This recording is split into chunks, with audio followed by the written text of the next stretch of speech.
Good morning. Okay, we're being silly and I turned on the video, but we'll just, I'll let you put your stuff up, okay? All right, stop video. Oh, there we go. We're good. Sorry. Okay, it's good. See, it was just. I wanted to see. Do what? Let me open this up. Let's do this. Here. The opposite. All right, so, Brendan, you have 7 therapists in the room, PTs and OTs. And, oh, and a PAS, well. And one Molly. And a Molly. All right. All right, hang tight. And Jamie will be joining us. No, she won't. No. No. All righty. It's all you. She'll come in at the end. She's doing the care needs. Oh, yeah. Okay, I hear you. Cool. Okay, Brendan, it's all yours. Take it away. I'll put us on mute, okay? All right, not a problem. Just give me just a 1 minute to assign these visits to me, and then I'll pick it up where we left off.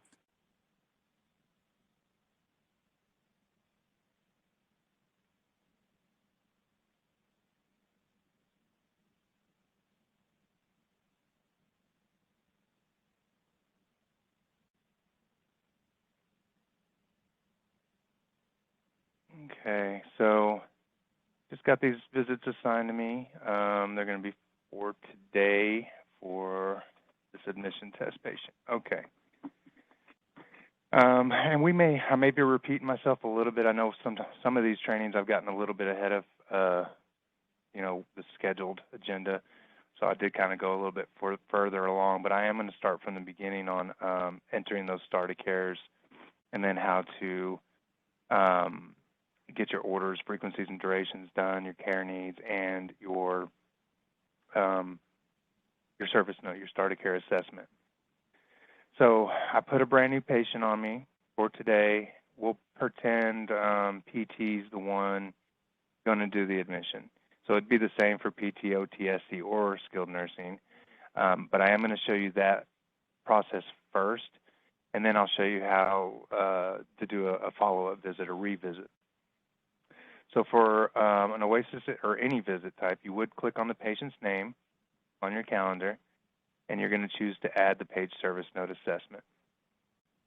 Of course, if it's a starter care, ROC, recert, discharge, that you are going to do an OASIS with it, you would choose the OASIS integrated assessment option. All of your other follow-up visits, even if it's a 30-day assessment or eval, re-eval, if you're not the one doing the OASIS, if you're not the primary discipline, you would choose the regular assessment type.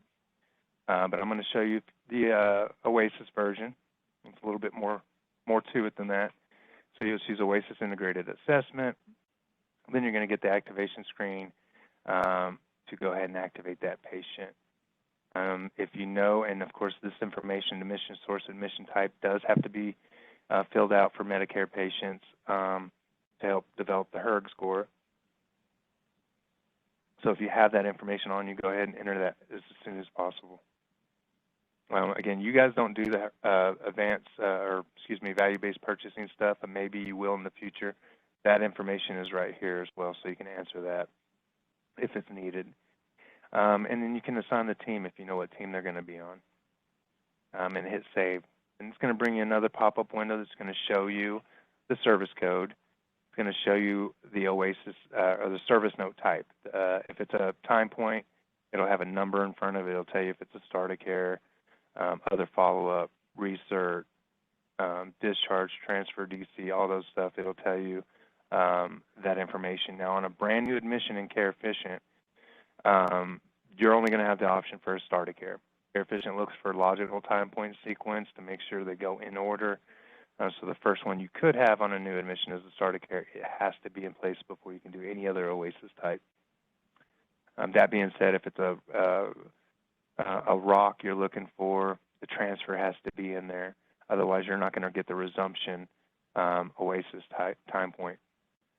So if you do not see the correct time point here or the correct note, and it's mainly going to be with your OASIS, if you do not see the correct OASIS type, then you need to just stop what you're doing and find out why. once you start an OASIS, we can't change it, or any service note for that matter. If you were doing a revisit and it should have been an assessment note, we can't just flip-flop them and just change them. They're completely separate, different types of notes. It's like, filling it out on paper and then finding out it's the wrong one. You have to start from scratch. So what we would end up doing is having to delete your incorrect service note type so that you can put it in as the correct one. So I never want you guys to ever have to, waste time documenting again. So don't even waste your time to begin with. Find out why it's not the right time point. So again, you're not going to have this issue on starter care. It's just going to force you to do the starter care, and then you would choose save, and it will bring you into your OASIS integrated assessment. I like to think of OASIS integrated assessments as kind of three pieces.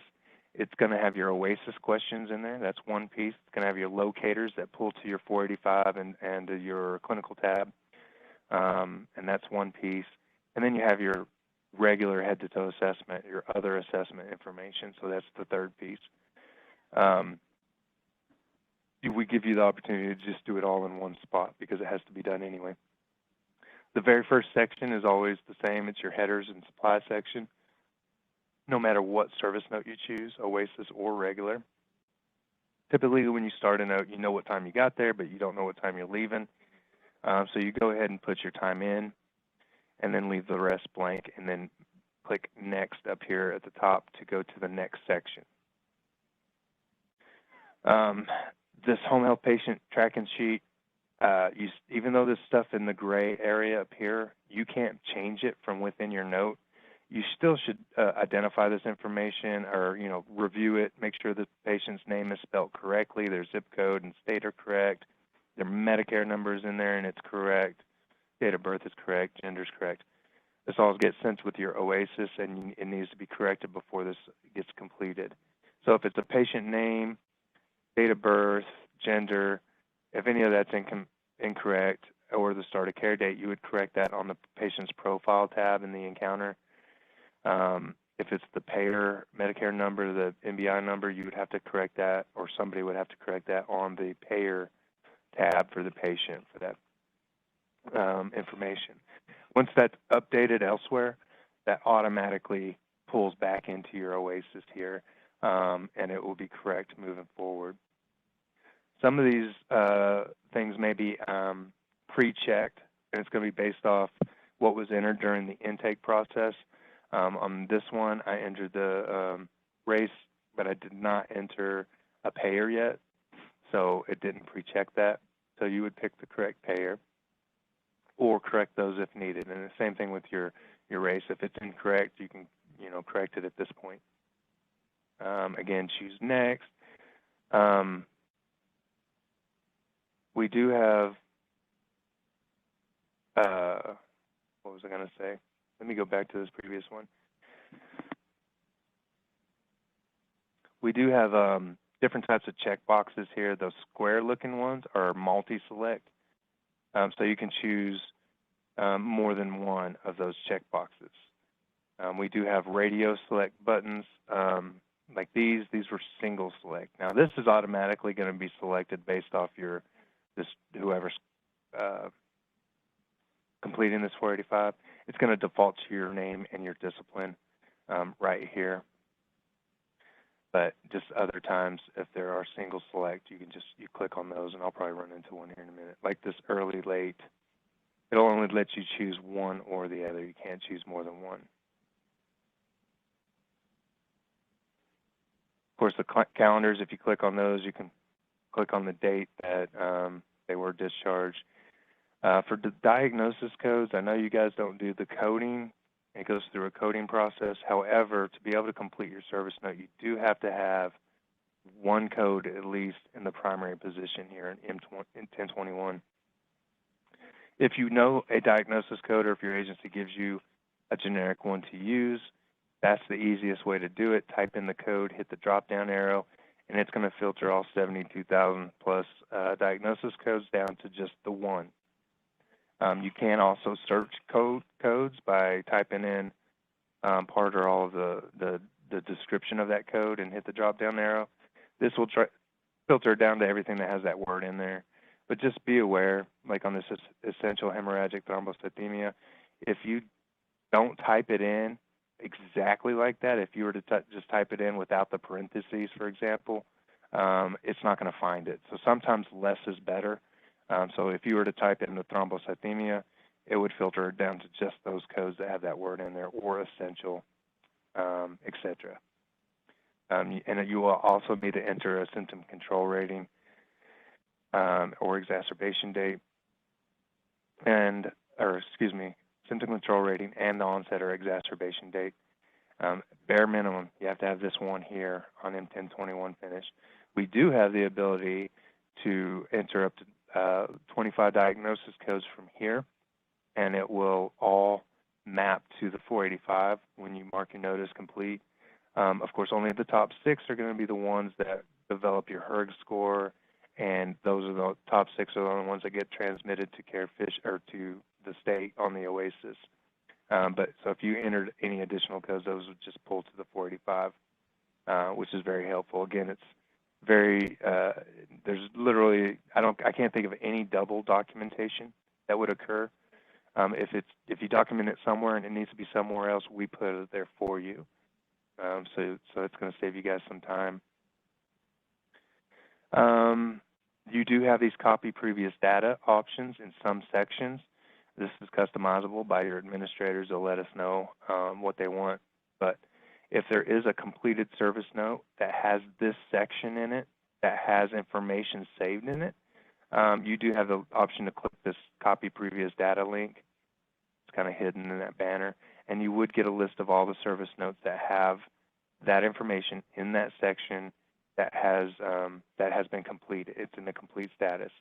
They would show up here. You'd see the service date, the type of service, who performed it. So you could pick your previous discipline, or you can pick any other discipline that you want, as long as this same section is in the note. And you can just click on that, and then it will copy that information in here. And of course, this is a starter care, so there is no previous data.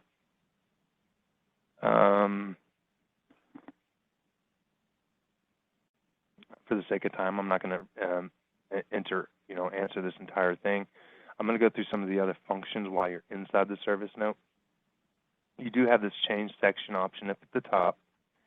You can click on that, and it will show you every section that's inside this service note. If there's anything now besides OASIS questions, which are required, if any other section is marked as a being required section, it will show up in this as red with required in parentheses until you enter information into that section. Once you do that and it's saved, then it will turn green, actually,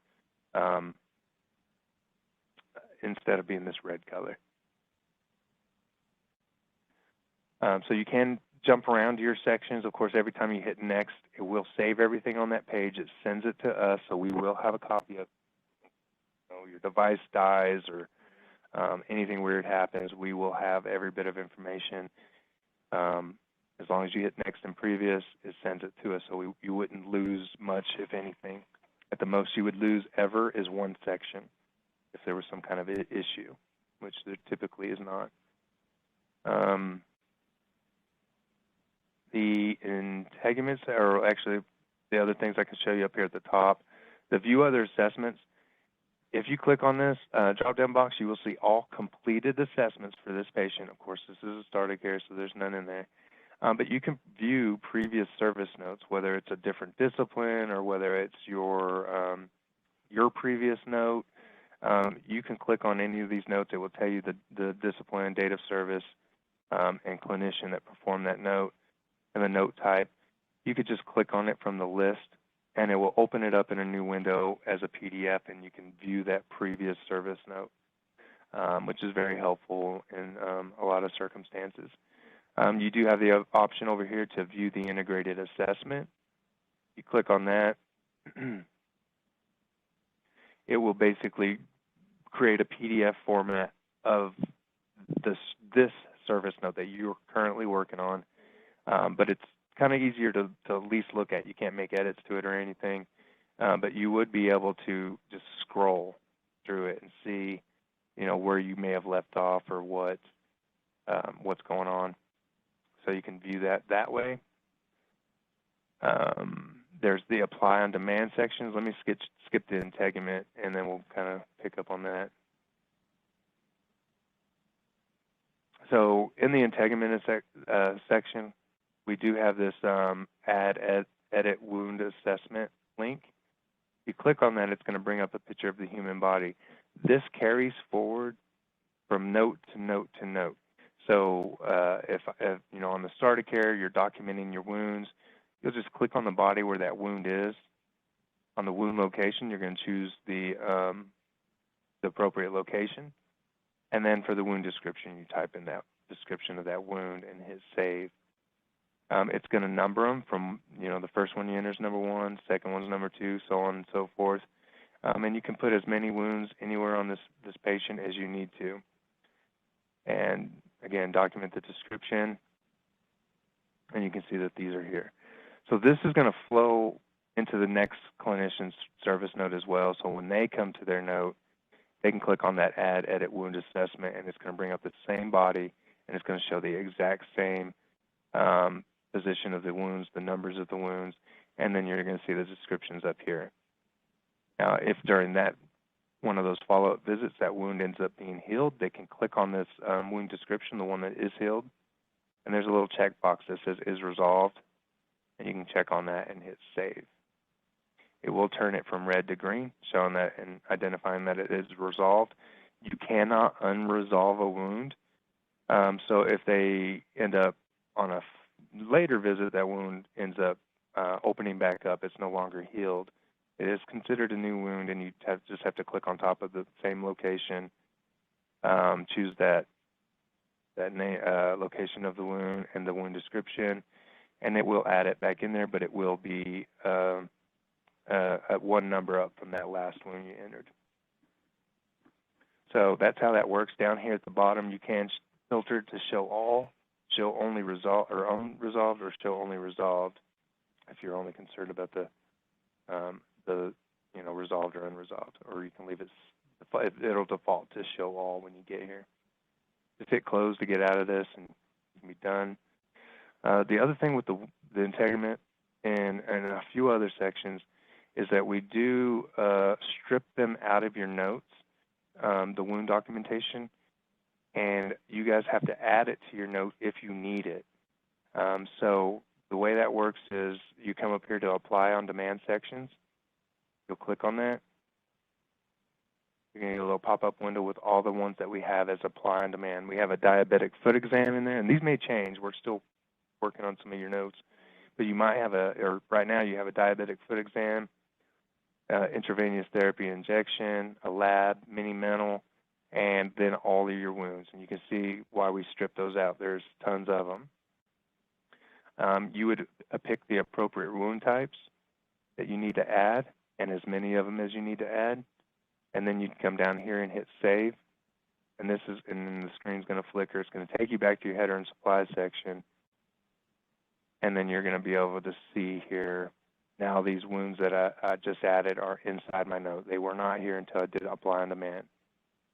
The tricky thing, and we're going to be making changes to this, the tricky thing about them is if you end up not needing them, the way to get rid of them is just to not enter any information. As of now, don't enter any data in that section, save and close, and then come back into your note, and that section will be gone. That being said, if you add on-demand sections to your patient, but you don't document anything in there, and then of course on starts of cares you have to probably save and close and come back to it. Then when you open it back up, those will be gone unless you documented something in there. But you can add them back in, just going through that same process. Hit apply on demand and get them back in there. But that's the way to get rid of them and to keep them. Now it is set up to where these will, once you add them, like on a start of care, they're automatically going to be applied to all your follow-up visits. Okay, so again, if that wound ended up being healed, as of now, just don't document in there, hit save and close, and then come back, or document that the wound is healed. And then, but by the end of the next episode or the beginning of the next episode, you don't want that in there again. Just don't enter any information, hit save and close, and it will remove those when you come back into your note. Brendan? We're changing that process. Yeah. Hi, it's Leslie. I just had a question. So let's say this is a PT start and we're also adding OT. And let's say we decide we do need a nurse after all. These wound assessments, are they going to flow to every discipline revisit note or eval? Because obviously, or is it just, they'll just flow to the PT notes moving forward? I believe it's just only the discipline specific, so it should only flow into their notes. So that other clinicians would have to do the same thing. If they're going to do the wound care as well, they would have to choose apply on demand and get those wounds in there. That's actually a good question. I'd actually have to test that out to be 100% sure, but usually it's discipline specific. Because like the OT, if there's a nurse and PT involved, OTs do not need to deal with the wounds at all. But would the nurse be able to pull up that exact wound and see the way the PT labeled it, and then she would maybe take over the wound care? Okay, anyways, just a thought. Now the wound image will definitely flow. So if PT at first added the wound image and the wounds on here, and then skilled nurse goes out there, they will be able to see this information for sure. But the apply on the demand for it to automatically come over, that's where I'd have to double check to see if it is discipline specific. But this one is not. Okay, so he or she, the nurse, would have to know, add wound number, go into apply and demand. Okay, I guess let's follow up on that. I'll let you keep going. Okay. Yeah, but they will be able to also, especially if they know they have wounds, they would be able to look at that previous disciplines note and also visualize that information as well. But again, let me get back to you. I made a note on that for the. The only other thing now. Let me rephrase. No, the very first time you do this, you're going to either add it, or if you need to edit it, you're going to have that link here. Once you've added it for the following follow-up disciplines, to view it, they just hit the View Wound Assessment over here on the left side, and it just brings you in a picture of it, and it gives you all the information, who modified it, etc. If you need to edit the wound description or add new wounds or heal a wound, then you click the one on the left after it's already been added, and then you can go ahead and, again, click on that to resolve it, or click on it to change the wound description, etc. And then that keeps flowing.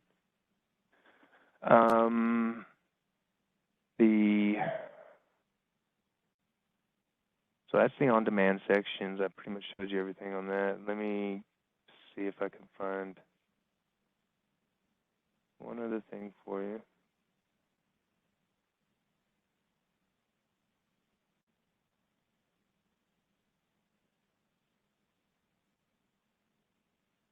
Anything that says locator in front of it, or LOC, and then the number, those are locators that map to the 485. So like your supply and DME, these will map to the 485 when you complete your note.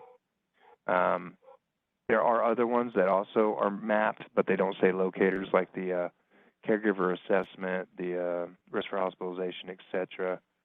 The MAC-10, it will add up those points for you automatically, so just be aware of that. And there's other ones in there. Anything that has a tally at the end, we have a way to set it up to automatically do the math for you. Or if it's a weighted question, like if you answer it at number 1, it's worth 1 point. If you answer it at number 2, it's worth 2 points. We build that into those service notes too. What you would end up doing, some other things that are available, I don't know if I showed you, the orders tab over here is almost irrelevant. Of course, it's going to say an error has occurred because there is no orders yet for this patient. This tab here is actually pretty much outdated because now we have an orders and care needs tab, and it's identical to the orders tab. So you'll be able to write orders from here. You'll be able to view orders from here. You can add and edit your care needs as needed, all from within your service note without leaving your service note. You can go right back to the service note tab and continue your documentation. The other cool thing is the medications tab. It's identical to the meds tab on the patient encounter, and it's all real time, same with the orders tab. So as you're making changes in the meds or orders and care needs tab, they're simultaneously appearing in real time on the patient encounter. So this other orders tab is kind of outdated. We just can't get rid of it the way it is now. So that's pretty much it with what you can do with inside of your service note. Of course, you're going to complete it all together. If you have to save and close it because you're done, you've been at that house for 2 hours already, you got to go move on. What you would do is come back to the header and supplies section, and then go ahead and enter your timeout.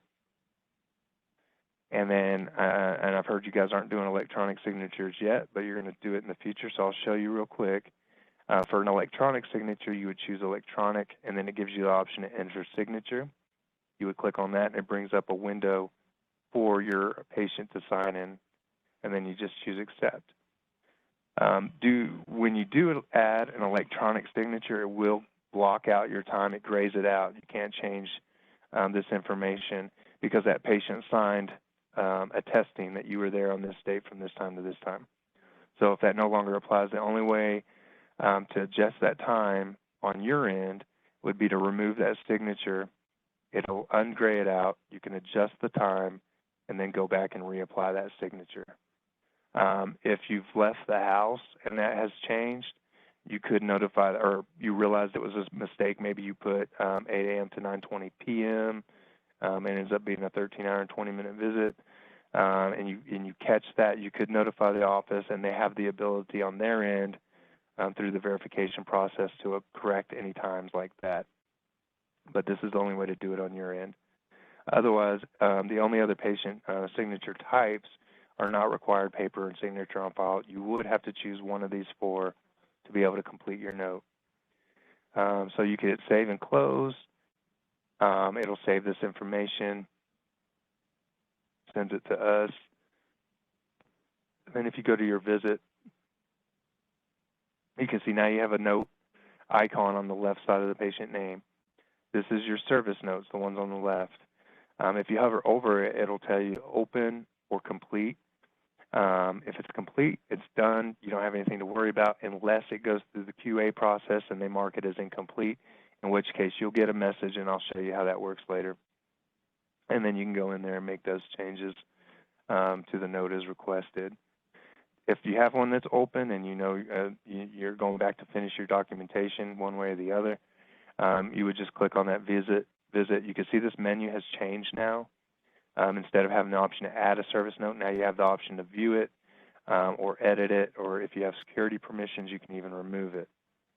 So typically you would choose to edit that note, and it brings you right back into your service note, and you can make all the changes and complete your admission OASIS assessment as needed.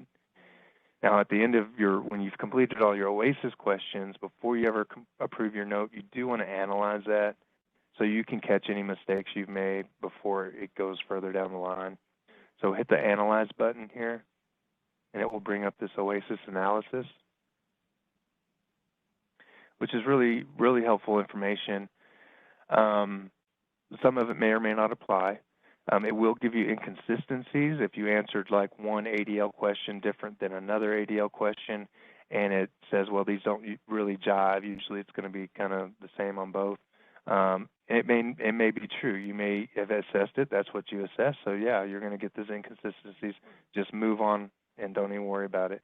But it also does give you that heads up, like, well, maybe I didn't. Maybe I should rethink this question because I did answer it this way, but and it should cause difficulty with this as well.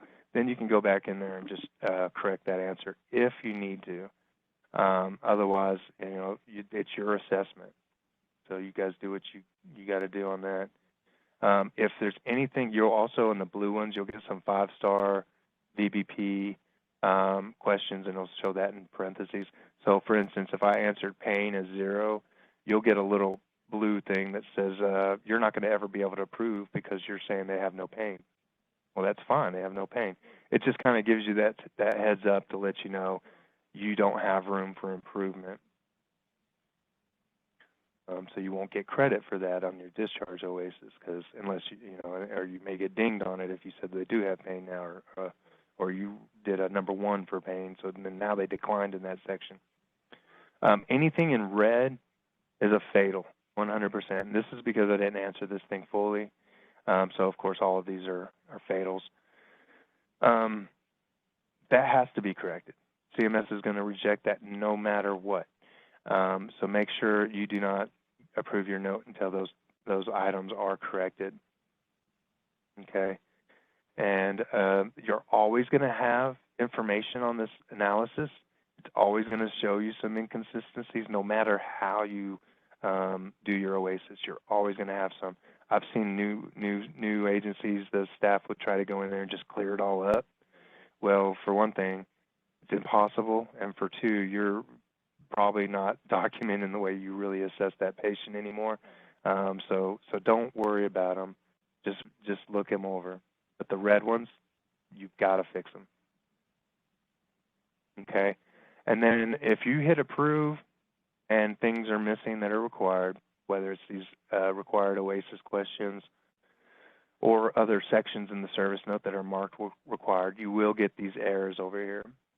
And hopefully you'll never have this many.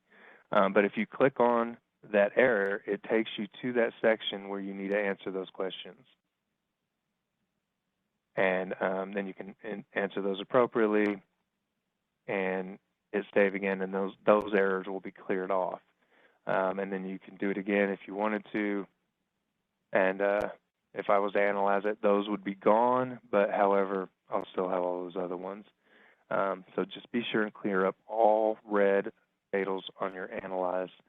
And just FYI, we're not going to get into doing a discharge OASIS. It's not any different, but you will see an analyze and compare instead of and an analyze. If you choose analyze and compare on your discharge OASIS, you will actually be able to compare it to either the most recent rocker start of care, and it will give you that analysis, but it'll also compare it to the previous rocker start of care and tell you if they've improved in any areas or if they've declined in any areas. So you can kind of grade yourself on how well this patient improved or declined. Of course, sometimes they decline. There's nothing you can do about it. And then again, when you're completely done, all the errors are cleared, you've analyzed it, there's no fatals.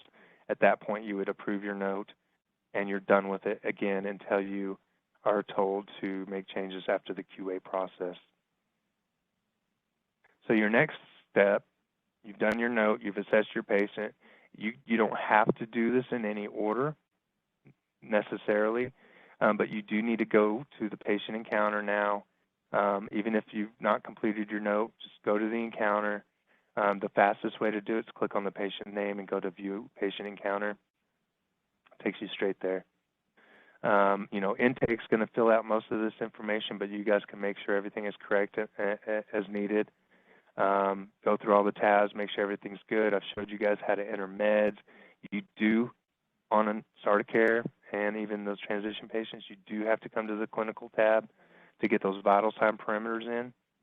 Remember I discussed that last time. The disaster plan will pull from your start of care service note. It's going to pull over here, and then it maps to the 485. Then again, all those other locators that I mentioned, diet, DME, activities permitted, prognosis, mental status, all that kind of stuff that you fill out inside your note is automatically going to go to your 485. So you'll have to come here to enter that information. If they have advanced directives, you'll add those here. And then again on the profile tab, this is where you'll enter the DNR status and then the advanced directive narrative. So to do that on the patient profile tab under the current encounter, hit edit, and then brings up this window. Again, if you need to address the admission source, admission type, if you didn't do that when you activated it, you can see this is the exact same screen as the activation screen. But now we have DNR status and advanced directive narrative. So you can enter that verbiage here. Okay, so that's something you guys will need to do. Vital sign perimeters, make sure you get your meds in. The next thing you guys would do is come to the orders tab. And again, most of that stuff can be done in any order. You know, I usually start from left and work my way right. But if I wanted to get those orders in as quick as possible, then I can go back and check all the other information later. That none of this really matters in that aspect, okay? Ignore the services requested and diagnosis for paraprofessionals. This is only for the caregiver side. So ignore that. You're going to do all of your orders and frequencies and durations inside the 485.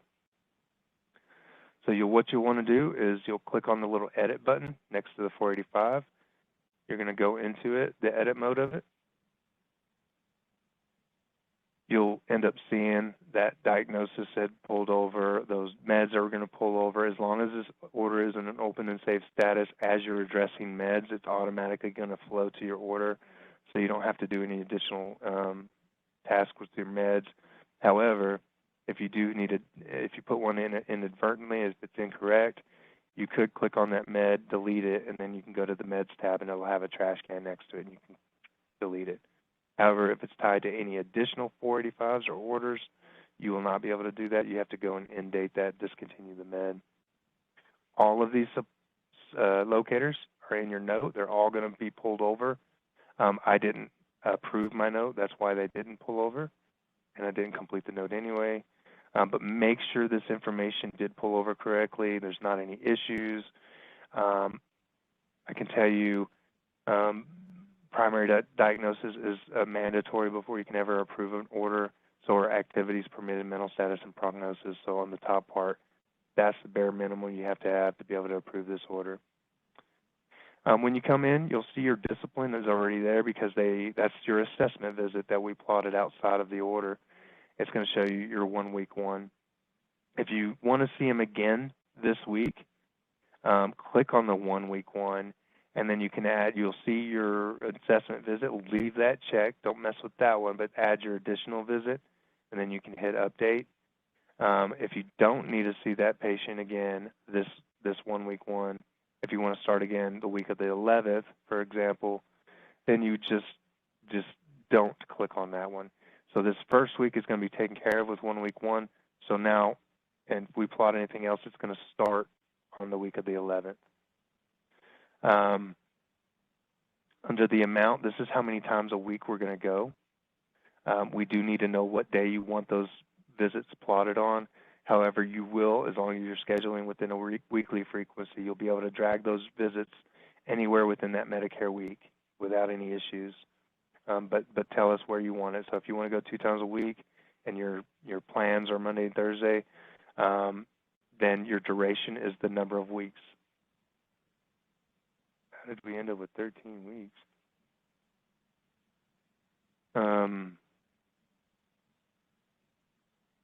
So anyway, you'll end up with, so you'll do your duration. So if you're going to go 2 times a week for 4 weeks, you'll choose your 4 weeks and hit add.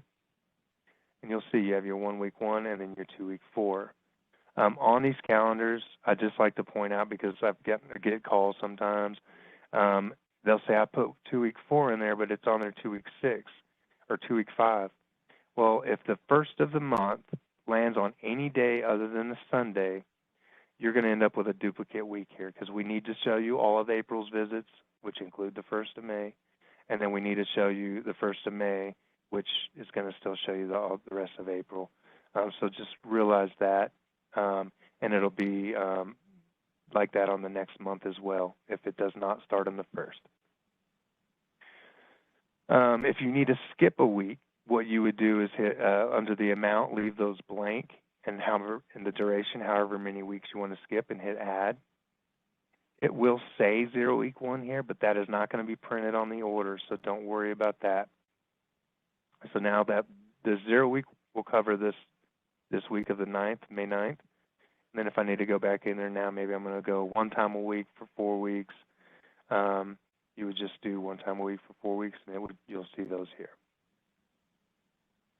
So that's basically how you do weekly scheduling. That's the most popular and common in the home health industry. However, we do have other frequency options. And another thing, if you're the primary discipline and you choose to add home health aides to the encounter, you guys would do that as well. You would, under the discipline, click the drop down, choose your home health aide, and do their scheduling as well. Okay. The other scheduling options we have besides weekly, there's daily. This is a way to plot a visit on a day that you do not want to be moved, or multiple visits per day. So basically, anything on a daily frequency, you can't move it at all. It's going to have to be on that day, or you're going to have to, write a new order to put it on another day. I think that's why the weekly frequency is most common. For the daily frequency, I'll just kind of show you what it'll look like. I'm going to say I'm going to go 3 times a day for 5 days. I'm going to hit add, and now you'll see those 3 times a day for 5 days added to this calendar.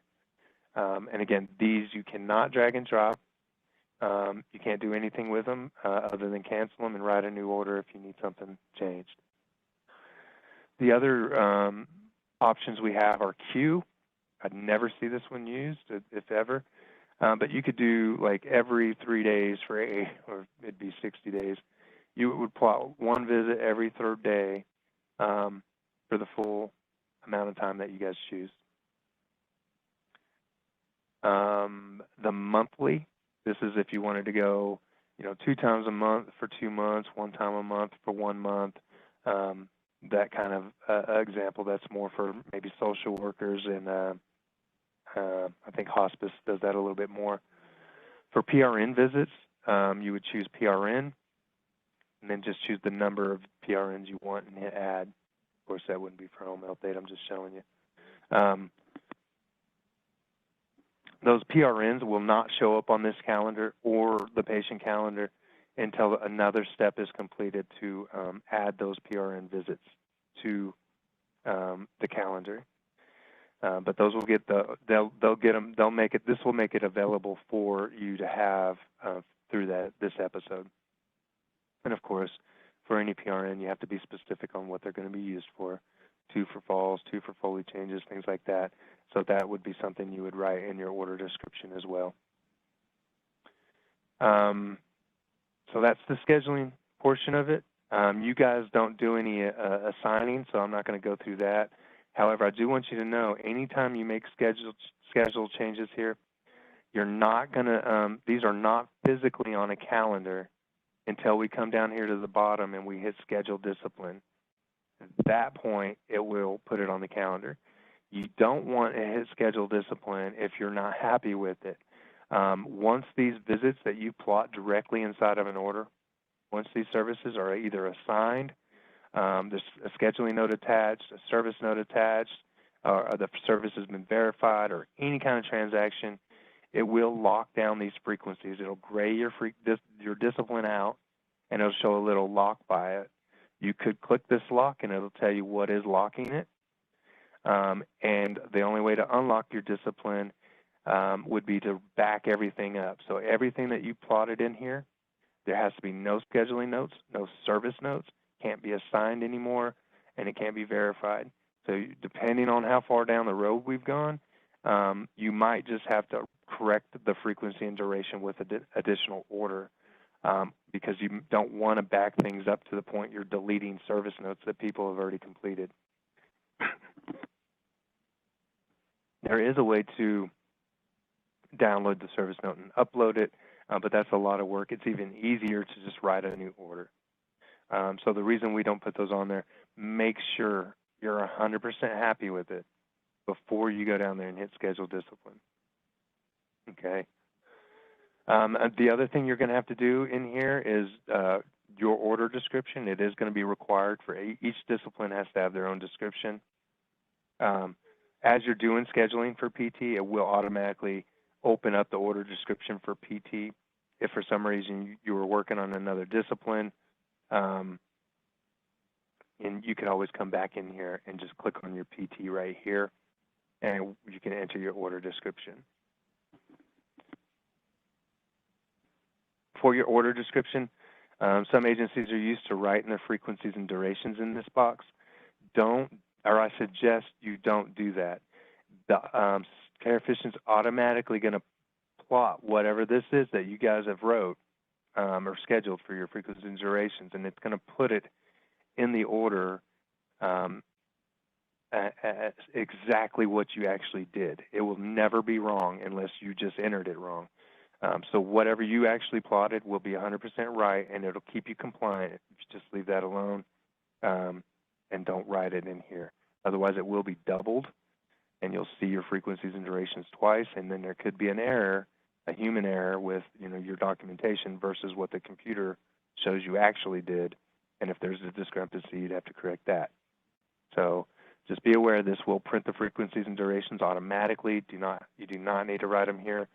There is a rule we've turned on pretty much for every agency. We know auditors don't like 0-week ones. We remove the 0-week one, and what we do is we'll just say, for the PT effective April 8th, 1 week 1, effective April 11th, 2 week 4, and then it'll skip this week, and then it'll say, effective whatever that following day is, May 16th, it'll show 1 week 4. So we remove the 0 weeks from the printing portion of it. So for the edit description, you would do your admission orders. Your agency is adding physician suggested text, and that's in this little blue icon, the folder icon here. You click on that, you're going to see all of the different orders they have added to their the lookup tables. These are templates. You can see they have little low dashes in there. You'll choose the orders that apply and hit save, and it pulls all of that information. I know this is skilled nurse, but I'm just showing you for an example. So it'll pull all of this into your verbiage box, and then you can edit it as much as you need to. You can delete things completely. You can just fill in those low dashes, but you do need to fill in those low dashes no matter what, if that applies to the patient. Otherwise, get rid of everything else. But you do have to have verbiage for every one of your disciplines. And when you do edit this verbiage or add any verbiage to this order description box, before you do anything else or click any other buttons in the system, be sure and hit the update right here, or you could lose all of that verbiage. So if you did not hit that update and that didn't display like this, if you were to come down here, hit save and close, schedule discipline, or if somebody was to try to approve that with that open, that verbiage would be lost. We are going to look at changing that. So be sure and do that. I don't want you guys to lose time.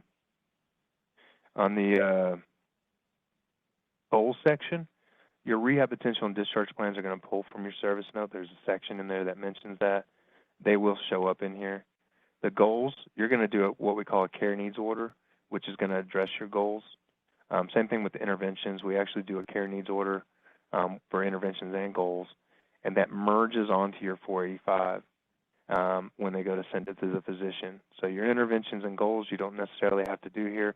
Now, if you don't do a care need for something, it definitely has to be in here. A lot of lab draws, things like that, are definitely going to be added into this description instead of a care need, because it shows up in every service note. Disaster information is going to pull. All of this stuff is going to pull from your start of care note. Just make sure everything is correct. Advanced directives is going to pull from the clinical tab, and the narrative and DNR status is going to pull from the profile tab. Your vital sign parameters will pull from the clinical tab as well, and your reason for homebound pulls from your service note. So all of the rest of this, you shouldn't have to do anything. Just make sure it's correct and that's not misdocumented. So then that's basically it for inside your order. Of course, if you're doing another discipline, you're working on home health aides or something like that, you would add them in there as well. Again, and I think I mentioned this earlier, if I didn't, I am going to repeat myself. For PDGM and the billing, and starting January 1st of this year, CMS requires that you have a verbal order, start of care date, and a signature. This needs to be added either on the referral order or your 485. Your 485 is going to end up needing to be signed eventually anyway. I recommend running in here, even if you don't have time to do anything but the scheduling and you'll have to come back to it.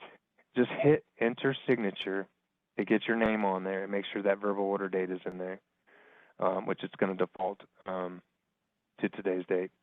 But make sure that this is in here, because to be able to drop that wrap, which needs to be sent in 5 days, calendar days, including weekends, the system is going to look for that signature and verbal order date on your 485 or the referral, and then it's going to look for that first billable visit to be verified. These have to be done very quickly so that you guys don't lose payment, okay? So just get in here and sign it.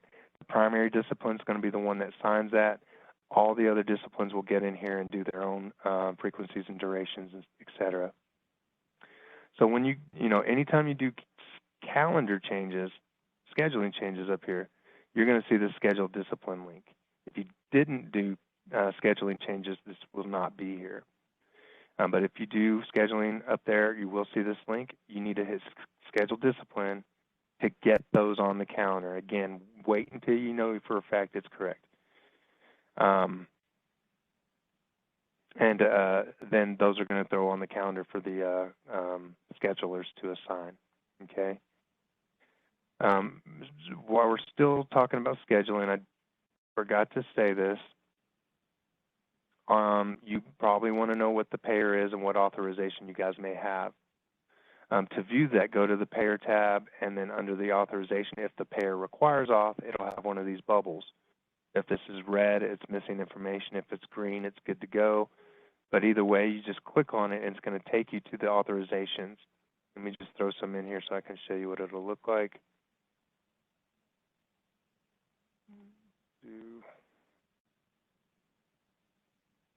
Show you the number of visits and authorized units or hours. So, and then it's going to show authorized by. You guys won't do this part. I just wanted to add it so you could see what it looks like. So when you come to this click on that authorization bubble, it brings you the payer authorization tab for this patient, and then there it's going to show you the service category. It's going to show you the start and end date for this auth. If the auth was termed, you see a term date here that shows you your number of visits, number of hours, and then who approved it. So this is where you're going to get that information before you actually do your scheduling, if it's a payer that requires authorization. Okay. So the next thing you guys do, you've done your Starter Care OASIS integrated assessment. We've done the frequencies and durations and filled out the rest of the 485 that if it was needed. The next step, which is really the last step, is adding your care needs. So to do that, your 485 still has to be in a saved or initiated status. It can't be approved or sent to the physician. But if you hover over the little action item menu to the right side of that 485, you're going to do a lot of work in here. But this is where you're going to attach care needs. There's this one that says attach care needs. You're going to choose the start date. You have to enter one here, which is typically the start of care date, but you can future date these in case, hold on one second.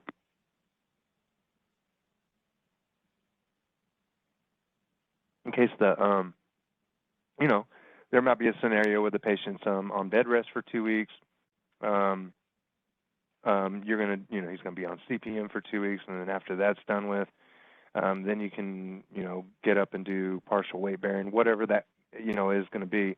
You can go ahead and add these with a future date. They will not show up inside the service notes until that date arrives. Now for therapy, and same thing for nursing, but for therapy, if you do it for PT, it's going to show up for PTAs as well. Same thing with OT and CODAs, ST, and if there are STAs, it will show up in those same discipline categories. So you only have to do it for PT or ST or whatever your discipline is. And then you're going to come in here and find, Let me see if I can find something that's related to therapy. You'll pick all that apply for your patient. Oh, you know what? By the way, I did put OT in front of the OT ones, PT in front of the PT ones to make it a little bit more easier to find. So if you did type PT up here and hit search, it will filter it down to the ones that have the letters PT in it like that. So you would pick your discipline, pick all that apply. You do have an option to choose a priority level. It's not required. You could leave it blank. But if there is a priority level, you can choose high, low, or medium. And that would be displayed inside your service notes, so your PTAs or whatever, or even yourself could see which one is the priority. And you can choose to start with those interventions first and then work your way to the lower priority ones. And you may not have time to get to those. Patient may be out of breath or in pain. So at least you got the high priorities ones done. So this is a way to identify that if you need to or want to. You'd hit save, and then it's going to flicker. You're going to see down below the Oasis on your Orders tab, you're going to see those interventions and goals here. Okay? This is just the care needs, I'm sorry, not your interventions goals. Now we need to add our interventions and goals to our care needs. So we're going to hover over each one, and we're going to do the same things. We're going to add interventions, and then we're going to add goals. And then if we need to edit the intervention description or goal descriptions, we'll have that option as well.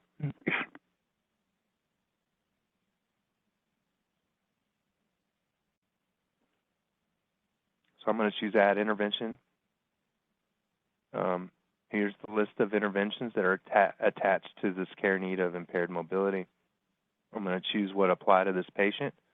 Again, you do have the option to put a future date in here for these interventions, and you also have the option to put an end date right now. So these interventions, if it has a start date, will not show up until that start date. If it has an end date, they will not show up inside the service notes after the end date, which can be an issue because, I mean, sometimes you expect them to reach a goal within 2 weeks, but they don't hit that goal in 2 weeks. So you want to continue those until they finally do reach the goal. If you end date these, it pulls it out of the note, and you have the potential of forgetting about it or losing track of it, things like that. So I recommend leaving it open-ended until they finally reach the goal, and then you'll be able to go in there and add a clinical update order, adjust those care needs. You'll be able to end date everything that no longer applies, and you can even add new ones if new things apply at that time. So I'm going to leave those blank for now. Hit save. I'm going to do the same thing for goals.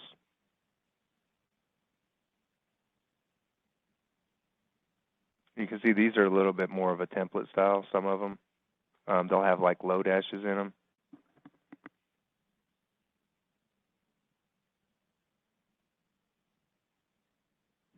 I forgot to mention, when you're adding those goals, you're going to see that other box, the goal status code. I don't recommend using this, entering this in this one. You can. This is actually the responses that you're going to use when you're inside your service note, but you could use those if needed. The other box, you can write information in here, but this doesn't go into the service note. Only the verbiage of this goal description or intervention description will go in there. This will, however, flow to your orders and will be printed with your orders. So whatever you put here could go there, but it will not be in the service note. And again, you can do future dates for these, but it will not show up until the start date, and it will not show up after the end date. So you're going to hit save. And then, like I said, you might have to edit those descriptions, more so for the goals than anything, but then you're going to want to come in here and click on Edit Goal Descriptions. Now, you want to do this quickly. If the clinician is going out the very next day, and you didn't edit, maybe you've added the interventions and goals, but you didn't edit them. Once that verbiage gets pulled into a service note, it's in use, it's locked, and it's going to lock this down, and you will not be able to edit it. So these descriptions, whether intervention or goals, and it works the exact same way. You have to click on it. It's going to open this up for you to edit it. And then you can hit save. Now, if this is grayed out and you can't edit that information, that's because it got pulled into a service note. So if that's the case and that verbiage is completely inaccurate, the only thing you can do is end date this one and add a new intervention and then get it corrected. And again, do it as quickly as possible before it gets pulled into a service note. If you do ever edit descriptions or on the interventions or goals, you'll see this little icon to the right of it. If you hover over it, it'll tell you what the original description is. It's not really important other than for troubleshooting issues, usually on our end, so we can help you guys out. But once you've edited these and you're good with it, you're just going to hit save. You do the same thing with the interventions, and you do the same thing with this other care need. And I'm going to skip that for the sake of time. You're going to also do this for your home health aides, every other discipline that are going to be involved. They're going to do the same thing. They're going to come over here next to the 485. They're going to do attached care needs. They're going to pick their discipline, and then they're going to do their interventions and their goals. Just show you for a home health aide in case you guys do home health aide care plans. There's when you pick the discipline home health aide, choose the discipline or the care need home health aide care plan. Hit save. Once it flickers, you'll see it added right here, and you're going to do the same thing, add interventions and goals. Now for interventions and goals that you choose for them, it will go on out with the orders. The goals will not show up inside of their service notes because they're not licensed to be able to assess a patient and determine if a goal is met. So they'll only see these interventions that you guys choose for their care plan. So you're going to, again, pick all that apply, hit save, and then those interventions are going to go inside the note. And again, you could add goals if you needed to. We do have some in there, but the home health aides will not see those in their note. So you'll get all your disciplines will end up being in there, and that's it. That's what all you have to do. If you're the one doing the start of care, you're worried about your disciplines that you're responsible for, yourself and your home health aides if they're doing those. You've done your 485. Other disciplines are going to go into the 485 and get their frequencies and durations entered and any other order information they need on there. And then, once all that's complete, then the order can get approved and sent to the physician. And, of course, once they do their care needs. So you're done with this. Nothing else to do. Okay? You see, at time I want to show you. I'll show you with a home health aide visit. I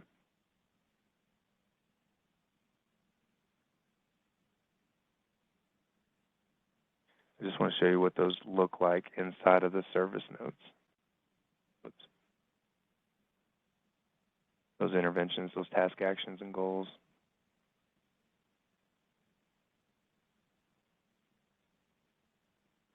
All right, I know this is not your discipline, but any follow-up visit that's not an OASIS, you're going to end up choosing the OASIS integrated assessment.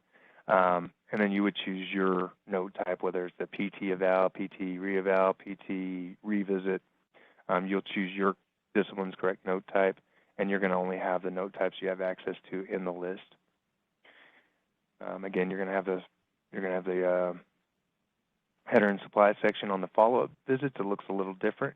Now we have this clinical data as we've been developing the plan of care and adding this information to the patient encounter. You're going to see pretty useful information before you lay hands on and treat your patient. You'll see your allergies, functional limitations, activities permitted, mental status, advanced directives, and DNR. Very helpful information to know before you treat your patient. Now, the only difference now is when you go to your next section, the second section is the task actions. And now you're going to see all of those interventions that you chose. You'll see the care need label over here to the left. You'll see the intervention for each of those over here on the second column.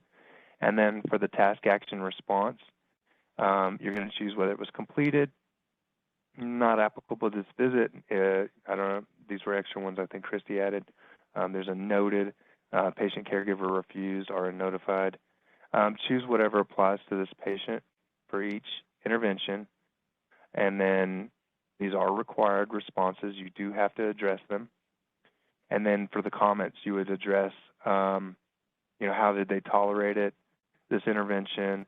Why did they refuse? What did you do about it? Who did you notify? Anything like that. Any supporting documentation for that intervention is what you document in the comment section. Then on the next section, you would have the goals. Now, again, I told you home health aid won't have that, but it's going to be the exact same thing. It looks identical, but it's going to show you your goals, and then your responses are going to be met, in process, or not met. And then again, on the comment section, you would write, the percentage met of that goal, or however you guys are used to documenting that type of information, but it's going to be goal related. Okay? And so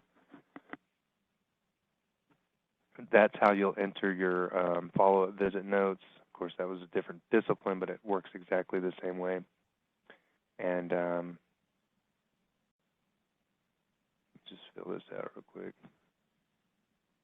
Do you guys have any questions so far?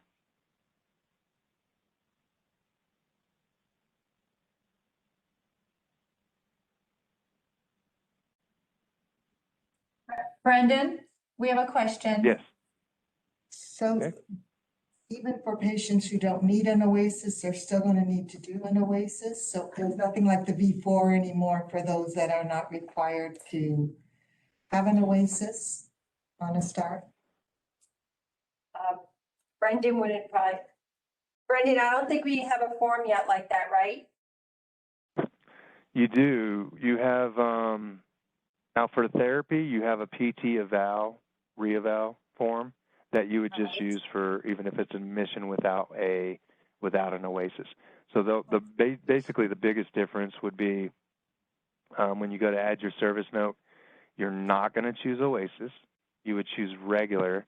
Let me see if I have a PT visit or even what's today's date? So currently we have a PT eval that if it starts already been done. But if a PT is doing a start on a payer that's, 5 or below on New 150, we have a more comprehensive type start of care form. So it has like the locators for the 485, because like this PT eval one doesn't have that. So we didn't talk about that yesterday in doing the forms. Maybe we'll have to. It won't be ready, obviously, I know right away. Well, there's non-OASIS admission. Yeah. These are the ones you're talking about that you would need. This has the locators for the 485, your head-to-toe assessment, but no OASIS questions. So it strips the OASIS out, but it's everything else. So you have a non-OASIS admission, discharge, recert, and ROC available for all your disciplines. Of course, you do have an eval, and then the re-eval and the routine notes for all of your disciplines as well.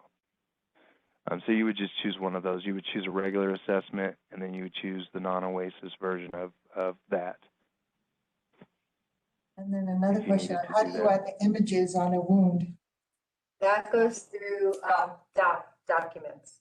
Brendan, the question was, how do you add wound photographs?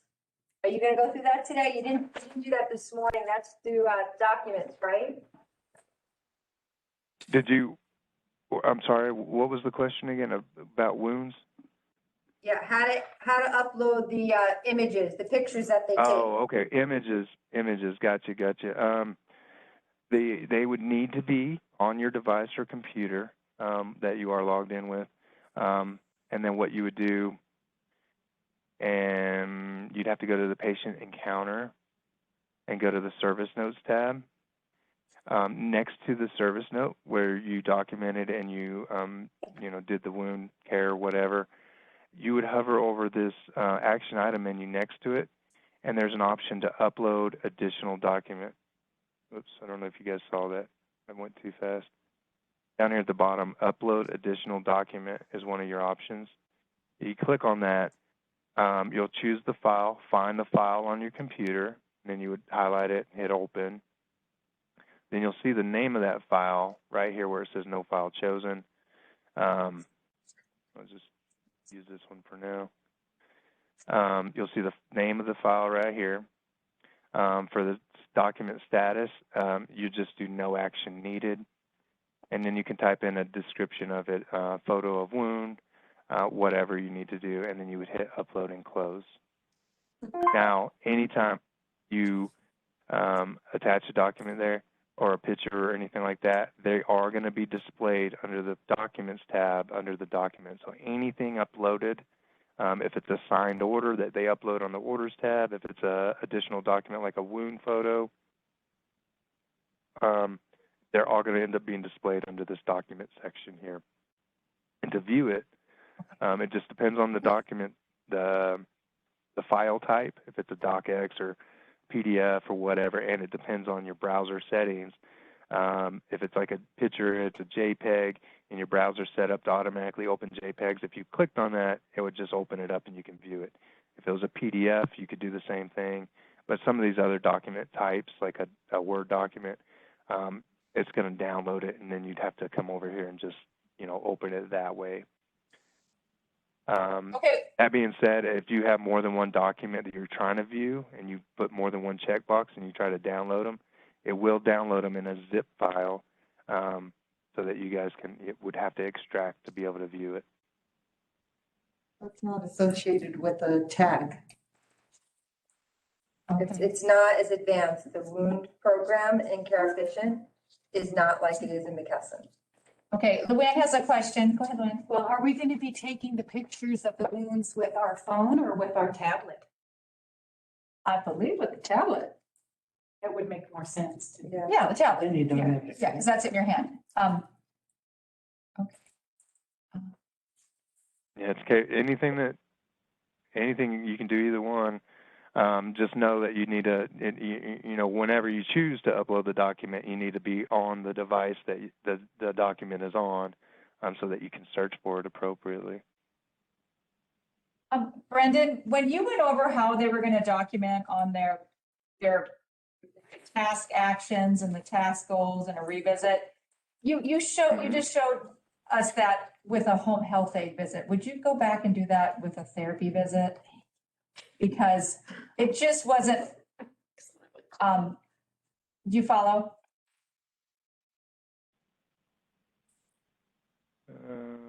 If you do, I think Pavon as the patient, I worked in that one, and there's PT care needs in there and a revisit that I started that has that.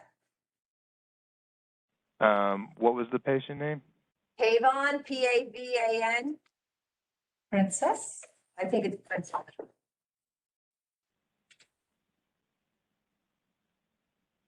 I think, is there a Prince? Because I don't think Yes, there she is. but I think it's a male. Let me. Okay, try that PT O'Brien on the 31st. When you're on that calendar, I think I have it in there. Oh, this one's hospice.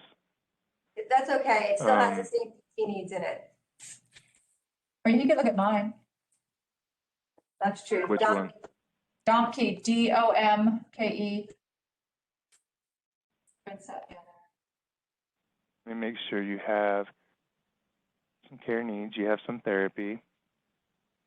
Okay, let me look at a visit. So I can't show you what somebody else's note looks like. I can't go in and edit. You guys are the same way. You can't edit somebody else's note. So let me assign this. No, don't go into hiding now. Huh? Go into one from last week. So go into one from, Can I remove the service note? Can I remove that note? sure, I don't care. Yeah. Yeah, I was Okay. playing with that. Is that yesterday. Let me, so we'll do April 2nd. Let me go to remove that note. So you can't just open a note that I've done some documentation on just to look at, even though you can't edit it? I think you can. I can. I can do that, You'll see but stuff there. Yeah, okay. I was going to show you that what that edit version looked like, or what it looks like in the edit mode, because it looks completely different. Well, sort of completely different.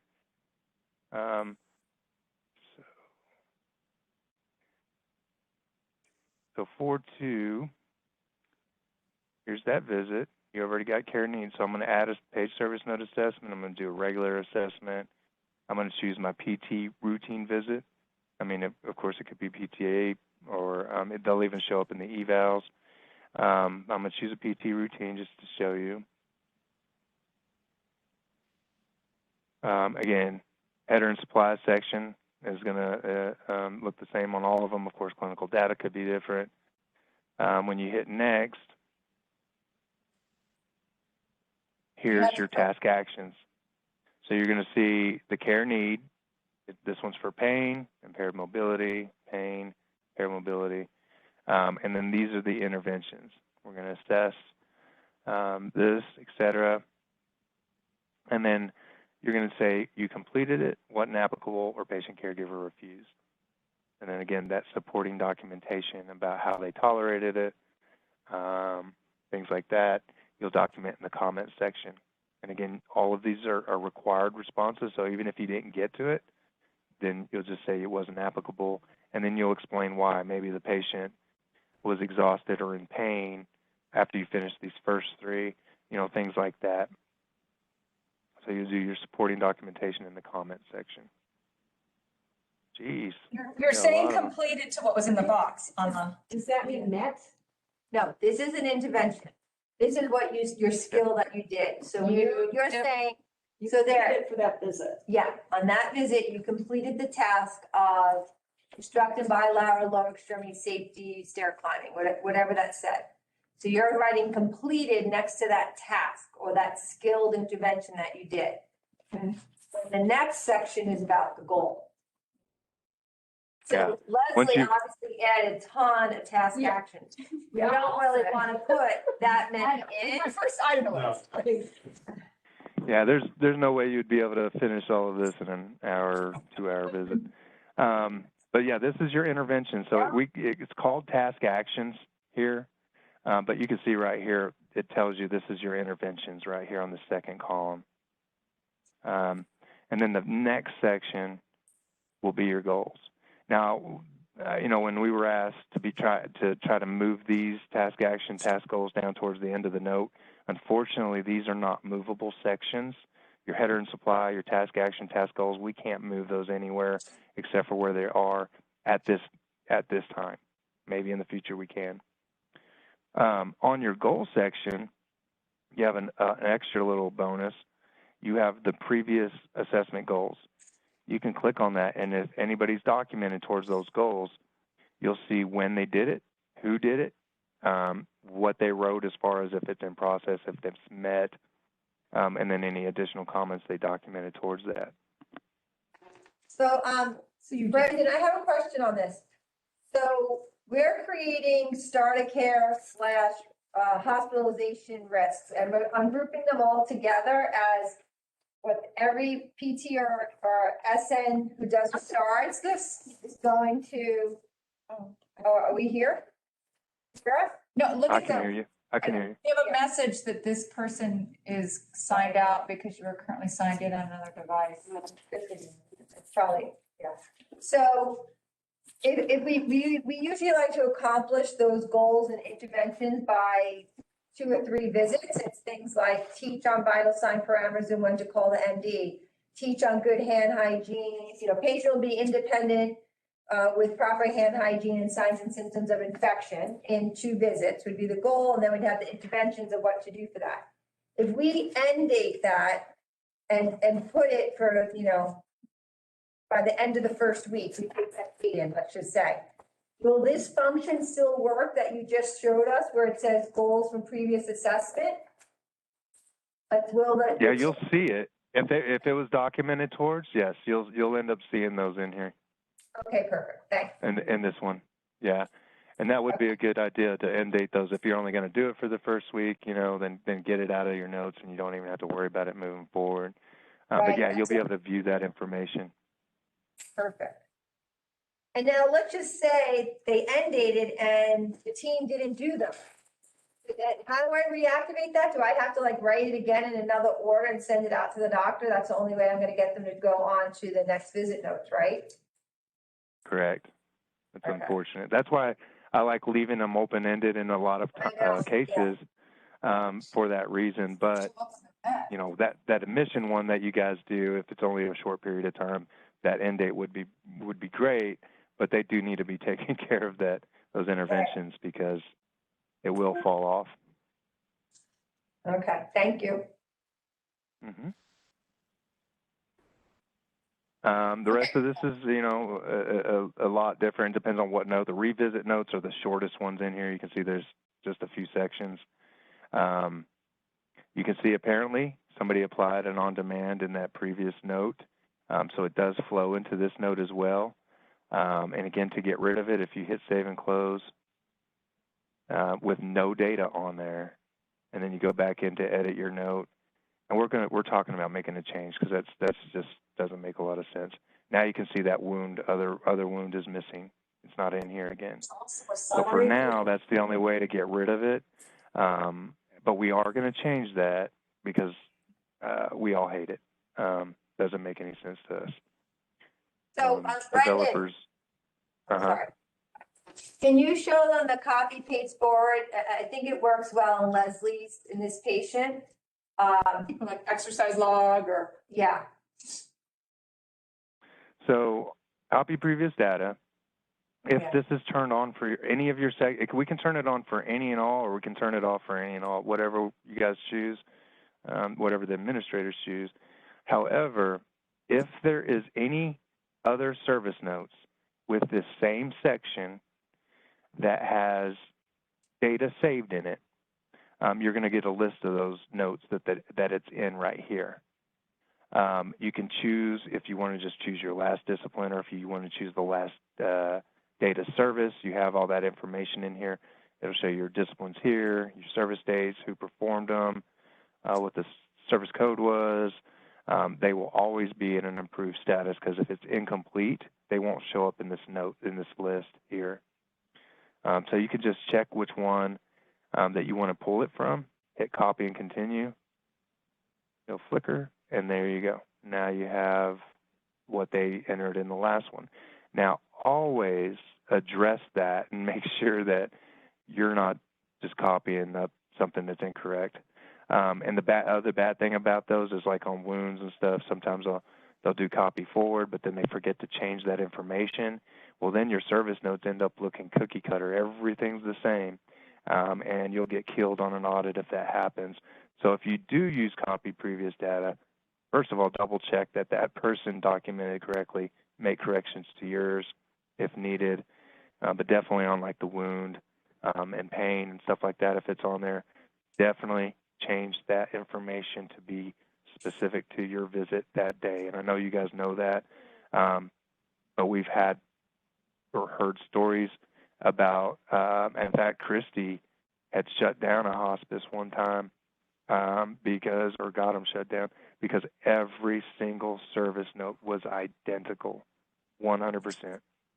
They got shut down for that. You have to address that information.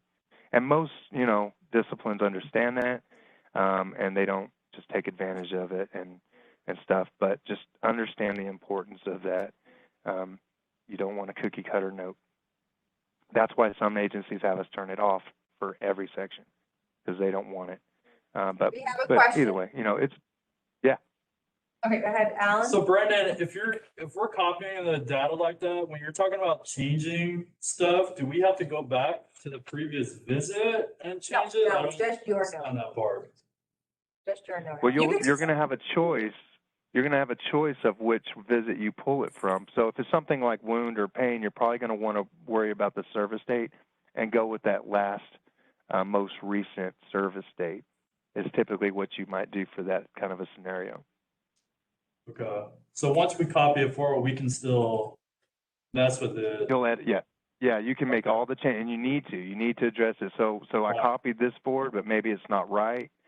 maybe I want to do this and make it non-billable, but whatever, you'll want to make the edits, which is great information. I mean, and one agency made a really good point. They like the copy forward on the wound because they can copy forward it. They'll see what the previous measurements are. Maybe you have an order that says you need to notify the physician if the wound, increases by, 1 centimeter or something like that, or millimeter. You get whatever orders you guys have. So you'll see all that documentation in here, and you'll know, okay, now I'm measuring this, and you're removing the previous measurement and putting in your measurement, so you know exactly how much it grew or decreased in size. So it is helpful. I mean, I agree with that, but there is clinicians that are in a hurry. They just do it and go, and then you have cookie cutter notes, and your agency could get shut down. So that's the downside to it. So we're gonna have it on for a lot of things, but not everything. Yeah. As an example of the exercise log, so you're gonna fill that out when you give patients exercises and who you gave it to. And that's definitely gonna copy paste forward, because then on the next visit, you may do those exercises and you may add more exercises, but we don't want you having to so fill the same see- thing. Oh, here. So he just populated that from this is what Brendan is looking at is my second revisit on this patient. I documented those on the first revisit, and then boom, there. So you're gonna get to pick your visit you wanna go back to, Alan, and copy and paste from. And we can edit all that. Yes, and then I think on exercise Correct. number 4, you didn't do 10 reps, you did 5 reps. You Right. changed the 10 to 5. Okay. But you wouldn't have to at least rewrite the gluteal set or the heel slide, and you wouldn't have to, so if a lot of it's the same, you're gonna keep it the same, but if you tweaked it, but you're only gonna tweak on yours. You obviously can't go back and check someone else's. Right. But to your original question, if you copy paste something and you see what you copy and pasted forward is blatantly incorrect, send a click to Leslie and say, hey, can you view this note? I think there's an error.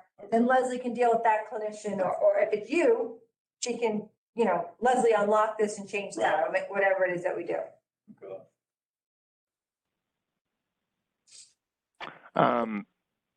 And the other way you can do, I mean, that's the copy forward, but you can also just look at previous service notes and just view them. If you click on and it'll tell you the data service, the discipline. You can open up those notes in a PDF format and just go through here and look at it and read. You can read what they did on the interventions. You can see what they wrote and documented on their goals. And then you could just scroll. That's what I like about it. You can literally just scroll through the entire note and find what you're looking for if you want to do that. And then, sometimes you can copy and paste out of that. I don't, recommend that because it's the same thing as cookie cutter notes, but you can view previous other disciplines and your own discipline and any of them, but they only if they're in an approved status. If it's in an incomplete status, they won't be in this list. So I think Brendan, that would be helpful too. Do you only see them in the PDF format, or do you see them by looking at their specific? Yeah, you're just looking at their, okay, it's all, so if you want to look at if I wanted to read the OT's note, I would look at it on that PDF. It's all PDF. Okay. Yeah, it's going to be a PDF. You can't edit this. You can only view it and, print it if you ever needed to print one or whatever.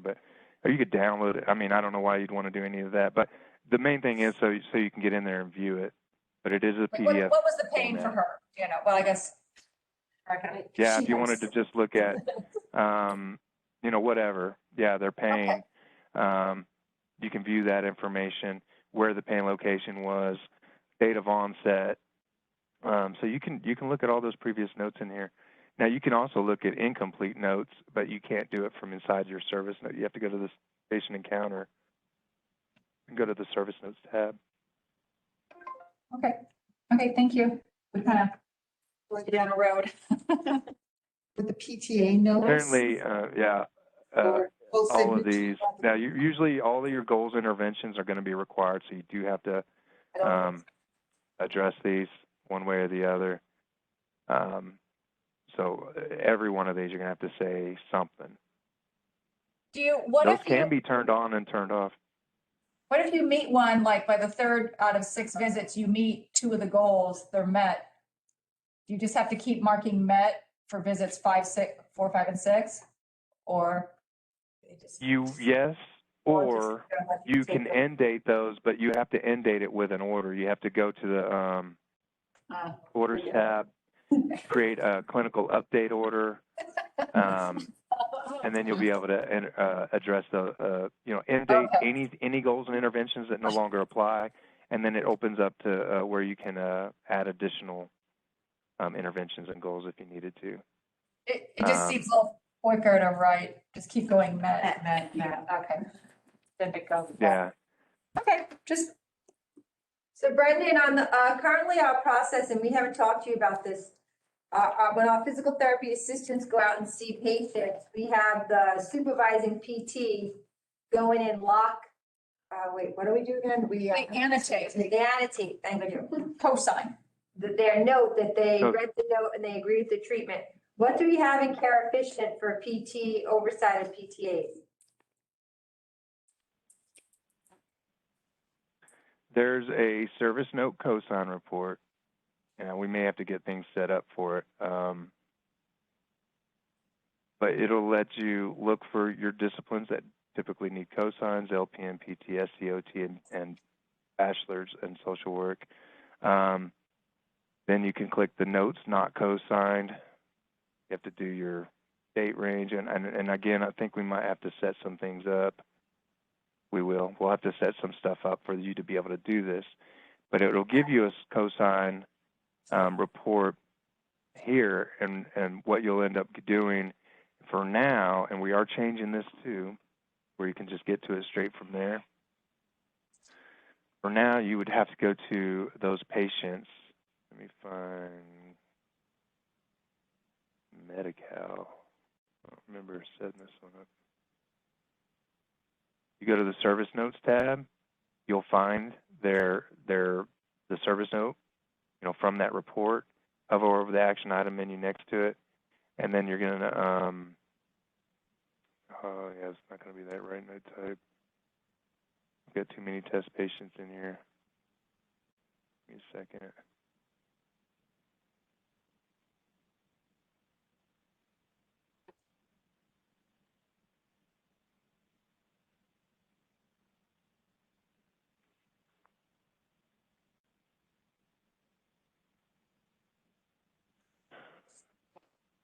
Hold on just a second. I'm gonna just get some bare minimum stuff in here. I'll pretend this is a PTA routine visit note.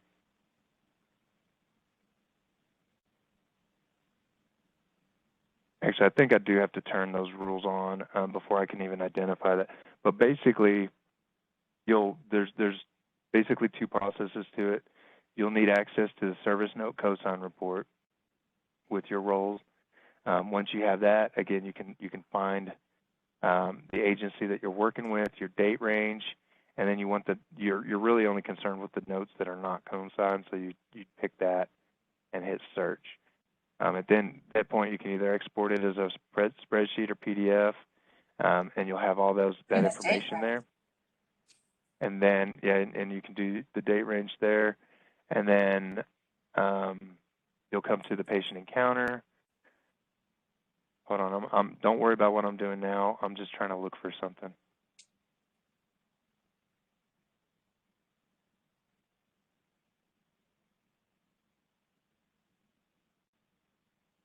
I don't think this is going to work.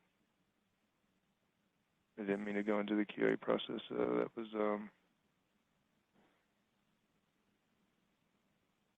Okay, well, there is a process. There is a Just have to get- process. I'm gonna have to get back to you. I'm gonna have to, if that's what you guys are gonna require, I'm gonna have to make sure the rules are turned on. Okay. There is a report that shows you which ones are missing, and then you would have to go to that encounter, and I keep doing that, and then go to that service notes tab, hover over the action item menu next to the service note, and then you're gonna see an option that says apply additional signature, and then they can sign off on that note. Okay, So that they sounds reviewed good. it, they're good with it, and they're gonna end up doing it. Yeah, and we can revisit that, you know, a little bit later once it's all set up, or even, you know, right when we, you know, are going live. We do have those go live sessions, and we can kind of address that at that point too. But there is a way, yes. Does anyone else have any questions for Brendan? Because his time with us is up. We'll talk a little bit more when Brendan's done, but does anyone have anything for Brendan?